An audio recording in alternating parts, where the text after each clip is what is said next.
നമസ്കാരം. മാർപ്പാപ്പയുടെ ടീം എന്നറിയപ്പെടുന്ന ടീമാണ് വത്തിക്കാനിലെ സെയിന്റ് പീറ്റേഴ്സ് ക്രിക്കറ്റ് ടീം.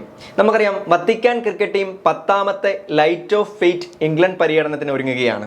ടീമിലെ അംഗങ്ങൾ മുഴുവൻ മലയാളികളാണ് എന്നുള്ളതാണ് ഇക്കുറി ആ ടീമിനെ വ്യത്യസ്തമാക്കുന്നത്.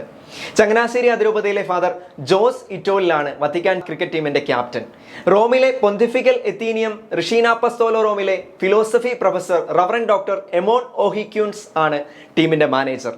ഓസ്ട്രേലിയൻ ബി ടീം പ്ലെയറായ ഡോക്ടർ ഡെയിൻ കെഴ്ബിയാണ് ടീമിന്റെ കോച്ച്. ജൂൺ 29-ന് ഇംഗ്ലണ്ടിലെത്തുന്ന ടീം വിവിധ T20 മത്സരങ്ങളിൽ പങ്കെടുക്കും. 10 വർഷത്തിനിടയിൽ ഇതാദ്യമായാണ് വത്തിക്കാൻ ടീമിൽ ഇങ്ങനെ സമഗ്ര മലയാളി ആധിപത്യമുള്ള ഒരു ക്രിക്കറ്റ് ടീം ഉണ്ടാകുന്നത്. വൈദികരായ Santo Thomas MCBS, Nelson Puthenparambil CMF, Prince Thekkeppuram CSSR, Jose Riches SSC, Abin Mathew OM, Abin Illickal OM, Joji Kavungal, Paulson Kochuthara, വൈദിക വിദ്യാർത്ഥികളായ അബിൻ ജോസ്, ജെയ്സ് ജെയിംസ്, അജയ് ജോ ജെയിംസ് എന്നിവരാണ് മറ്റ് ടീം അംഗങ്ങൾ. ഇവർക്ക് ലണ്ടനിലെ വെസ്റ്റ്മിൻസ്റ്റർ ആബിയിലേക്കും വിൻസർ കൊട്ടാരത്തിലേക്കും ചാൾസ് രാജകുമാരന്റെ പ്രത്യേക ക്ഷണം ലഭിച്ചു എന്നത് ഏറെ സന്തോഷമുണർത്തുന്ന മറ്റൊരു കാര്യമാണ്.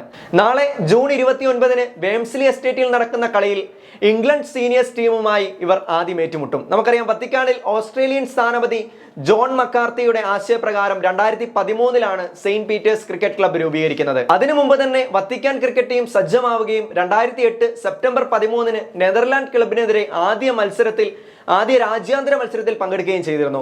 വിശ്വാസത്തിന്റെ വെളിച്ചം എന്ന പേരിലാണ് വത്തിക്കാൻ ക്രിക്കറ്റ് ടീമിന്റെ രാജ്യാന്തര പര്യടനം. വെറും ഒരു മത്സരം എന്നതിനേക്കാൾ ഉപരി പരസ്പര ബഹുമാനം, മൂല്യങ്ങളുടെ പങ്കിടൽ, സുവിശേഷത്തിന്റെ ആനന്ദം പങ്കിടൽ എന്നിവയാണ് തങ്ങളുടെ ലക്ഷ്യമെന്ന് ക്ലബ്ബ് അധികൃതർ പറയുന്നു. ഈ ലക്ഷ്യങ്ങൾ വെച്ച് തന്നെയാണ് കഴിഞ്ഞുപോയ 9 വർഷങ്ങളും സജീവമായതെന്നും ഈ വർഷവും അതിനേക്കാളൊക്കെ ഉപരി അതിലൊരു മാറ്റവുമില്ലാതെ അത് കൂടുതൽ ശോഭയോടെ തുടരുമെന്നുമാണ് ഇവരുടെ അഭിപ്രായം.